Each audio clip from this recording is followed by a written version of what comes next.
একটা না দেখলাম অনেক শিউলি পড়ে আছে আমাদের বাগানে, সেগুলো তুলে নিলাম ঝুড়িতে করে, কারণ ঠাকুরকে সাজাতে আমার ভীষণ ভালো লাগে, তাই তুলে নিলাম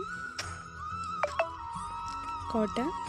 তারপর আমাদের গাছ থেকে কটা বেলপাতাও তুলে নিলাম। এখন আমার শিব ঠাকুরকে দিতে হবে, ভোলে বাবাকে, তাই বেলপাতা তুলে নিলাম, কারণ শিব ঠাকুরের তো বেলপাতা, তুলসী পাতা এগুলো তো দিতেই হবে, গঙ্গা জল এগুলো দিয়ে তো শিব ঠাকুরকে পূজা করতে হবে। বেলপাতাও তুলে নিলাম।